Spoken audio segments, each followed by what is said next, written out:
আপনাকে যখন উজালা গাছ দিয়েছিল গরিবের ঘরে ঘরে উজালা গাছ দিয়েছিল, আজকে সেই উজালা গাছ উড়ে গেছে, এখন আর সেই গরিব মানুষের গ্যাসেরটা পড়ে রয়েছে, তারা গ্যাস কেনার ক্ষমতাই নেই। লোকসভা নির্বাচন একটা ভর্তুকি দিয়ে এখন 800 কত টাকা হয়েছে, যেই ভর্তুকি শেষ হয়ে যাবে, যেই 800 হলেও 2014 400 টাকা ছিল, এখন তো 829 টাকা এই মাসে পড়েছে। তারপরে আপনি এর আগে 1100 টাকা উঠে গেছিল, যেই মুহূর্তে ইলেকশন আছে সঙ্গে সঙ্গে কমে গেল, আবার ইলেকশন হয়ে গেলে আবার 11, 12, 1400 হয়ে যাবে। এটা কি কেনার ক্ষমতার মধ্যে আছে?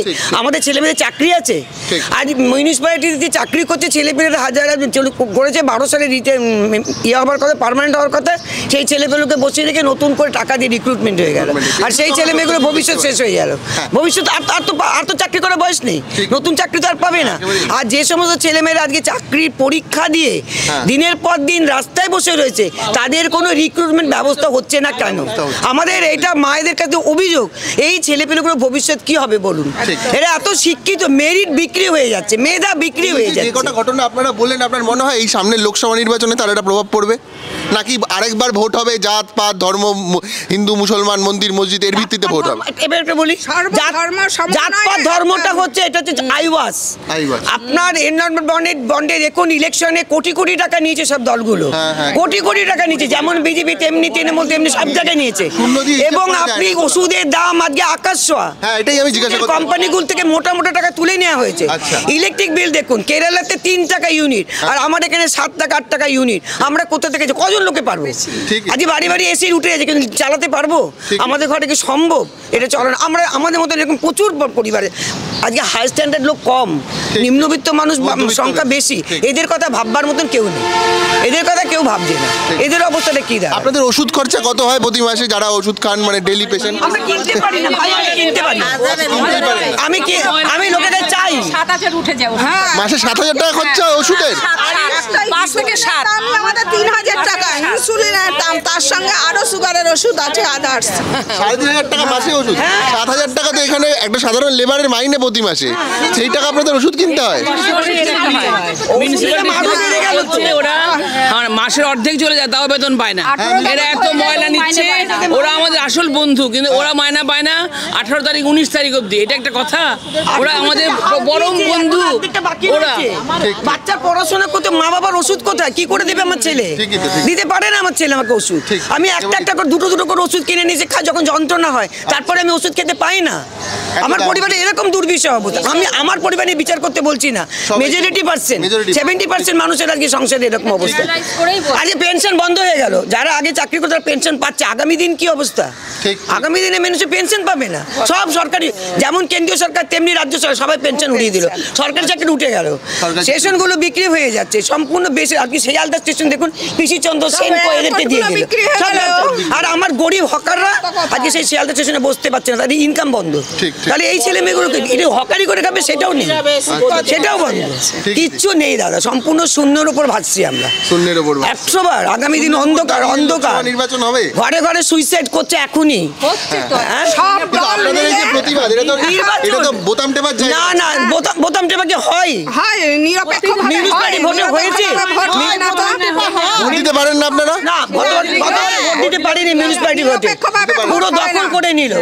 ভোট দিতে যে দেখি আমাদের ভোট হয়ে গেছে, আমার ছেলে, হ্যাঁ আমার ইলেকশন, এটা মিউনিসিপ্যালিটি, হ্যাঁ না ওই যে মিউনিসিপ্যালিটি হয়েছে, বিধানসভা ইলেকশনে পোলিং এ যে চড় মেরে মেরে উঠিয়ে দিয়েছে, এখনই বলা হচ্ছে বাইরে। হ্যাঁ এসে দেখি যে ওর ভোটটাও হয়ে গেছে, বুঝলে? আমি যে মানে কি হলো, ভোট হয়ে গেল কেন? এখনই মিটিং এ হুঙ্কার চলছে, সব পর্যায়ে আমরা আছি, পঞ্চায়েত থেকে আরম্ভ করে ওপর পর্যন্ত। সুতরাং এখানে কেউ পা দিতে পারবে না, যদি সেই হয়েছে গায়ের জোরে ভোট হবে, যদি উঠবে বলা হয়ে যাচ্ছে এখনই। আপনি যে যত ভালো প্রার্থী দেন না কেন, ভোট যদি না হয় তাহলে কোনো বিচার হবে না। মানে ভোটটা কি হয় নাকি? ভোটটা কি হয়? যদি মেশিনও চুরি হচ্ছে, মেশিনও চুরি হচ্ছে, মানুষের কোনো অস্তিত্ব নেই। আলটিমেট আমরা শান্তি চাই, সবাই আমরা শান্তি চাই। বছর 10 আগে শান্তি ছিল এলাকায়, 10-12 বছর আগে একই অবস্থা ছিল? অবশ্যই, মানে পুরোনো আমলের কথা জিজ্ঞাসা করছি। অনেকটাই ভালো চাইছি। আরে বছর তো পরীক্ষাটা হতো, এসএসসি পরীক্ষাগুলো হতো, চাকরি রিক্রুটমেন্ট শেষ। পরীক্ষা নেই, আজকে চাকরির পরীক্ষা হয়নি 12-2 বছর ধরে। আজকে আমার এই শিক্ষিত ছেলেমেয়েগুলো সব বাইরে চলে যাচ্ছে, পরিযায়ী শ্রমিক হয়ে বাইরে চলে যাচ্ছে, গ্রামে গ্রামে ছেলেরা নেই। আমার আপনার ঘরে ছেলেরা সব বিদেশ চলে যাচ্ছে, কিসের জন্য?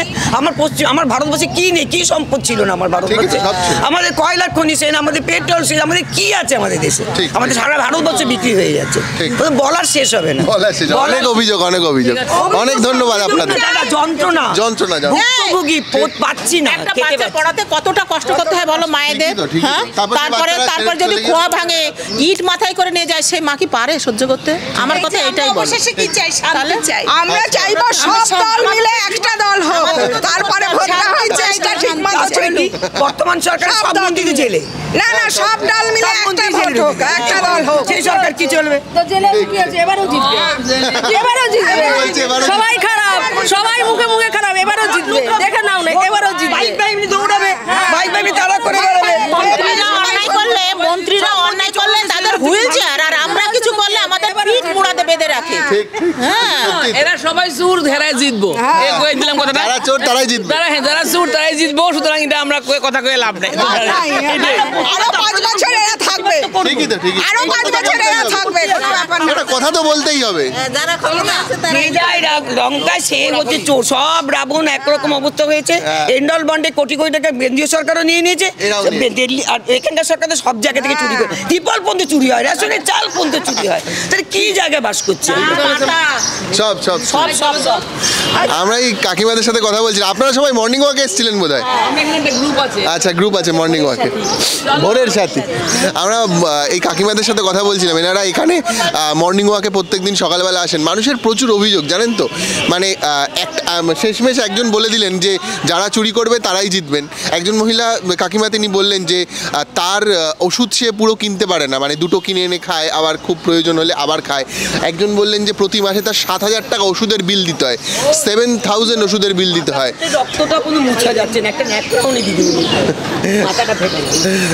তো এই চাকরি চুরি থেকে দুর্নীতি, মন্দির মসজিদ, রাজনীতির অনেক রকম সমীকরণের মাঝখানে আমরা অনেক মানুষের সাথে কথা বললাম, মহিলাদের সাথে কথা বললাম, যারা আসলে প্রত্যেক দিন সংসারটা সামলান, রান্নাবান্নাটা করেন, বাজারটা করেন। আমাদের প্রত্যেকটা মধ্যবিত্ত নিম্নবিত্ত পরিবারগুলো যেভাবে চলে ওনারাই জানেন, তাই ওনাদের কাছ থেকে গ্রাউন্ড রিপোর্ট ওনাদের থেকে ভালো আর কেউ দিতে পারেন না।